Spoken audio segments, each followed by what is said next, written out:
सच्ची मानिए। भक्तमाल जी में आता है कि 7.5 बैलगाड़ी जनेऊ केवल जमा थे। जनेऊ का तात्पर्य होता ब्रह्म ऋषि। 7.5 बैलगाड़ी, बैलगाड़ी नहीं, बैलगाड़ी में कितने जनेऊ, मतलब कितने ब्रह्म ऋषियों की हत्या की होगी रत्नाकर डाकू ने। साक्षात हिंसक स्वरूप, हिंसा का दूसरा नाम रत्नाकर डाकू। कैसी कृपा नाम की हुई, उल्टा नाम जपत जग जाना, वाल्मीकि भय ब्रह्म समाना, मरा मरा मरा। व्याध मुनिराज वाल्मीकि हो गए। कैसे हिंसक वृत्ति वाले, जो एक बार सीधे राम भी नहीं बोल सकते थे, क्योंकि जिसका अंतःकरण मलिन होता है भगवान नाम उच्चारण नहीं कर सकता। यह निश्चित बात है, नाम में रुचि नहीं होगी। पापवंत कर सहज स्वभाव, भजन मोर ते भाव न काऊ। इसी हरिनाम के प्रभाव से प्रहलाद जी पर क्या क्या नहीं किया हिरण्यकश्यप ने, क्या क्या नहीं किया। कभी सर्पों से कटवाने की कोशिश की, कभी बड़े बड़े बलवान दैत्यों से अस्त्र शस्त्रों से प्रहार करवाया, कभी पहाड़ के नीचे दबवाया, कभी जल अथाह जल में फेंकवा दिया, कभी जहरीली गैस से बने गड्ढों में फेंकवा दिया। कितना कितना हार उपाय करके हार गया, लेकिन हरिनाम जापक प्रहलाद जी का बाल भी बांका नहीं कर पाया।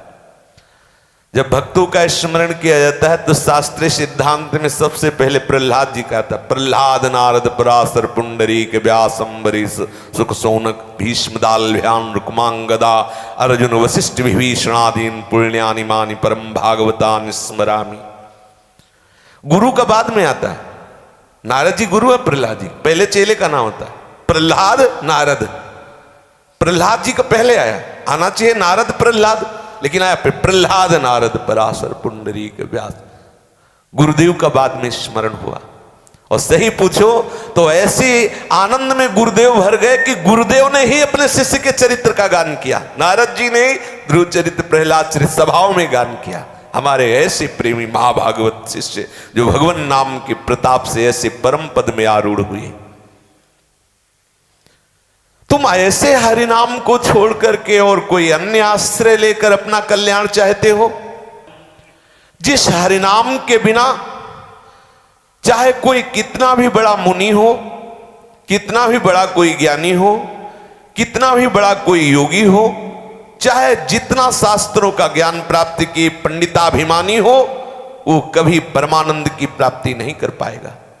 ध्यान दीजिए, मुनिर योगी ज्ञानी परम बुधमानी चयदृते न सिद्धिम यान्ति ती। उसे सिद्धि की प्राप्ति, कौन सिद्धि? साधन सिद्ध राम पगनेहु मोहि लखि परत भरत मतेहु। श्री वशिष्ठ जी और परम ज्ञानी जनक जी आपस में सलाह करते हैं कि साधन की सिद्धावस्था क्या है। भरत जी के मत से हम बता रहे हैं कि प्रभु के चरणों में प्रेम हो जाना यही साधन की सिद्धावस्था है। नहीं तो जोग कुजोग ज्ञान अज्ञानो जहां नहीं राम प्रेम प्रधानो। यदि प्रभु के चरणों में प्रेम नहीं हुआ तो जोग कुजोग है, वो ज्ञान अज्ञान है। सो सब धर्म कर्म जरि जाओ जहां न राम पद पंकज भाओ। प्रभु के श्री चरणों में आपका भाव समर्पित नहीं हुआ, वो धर्म कर्म किस काम के, वो जल जाए।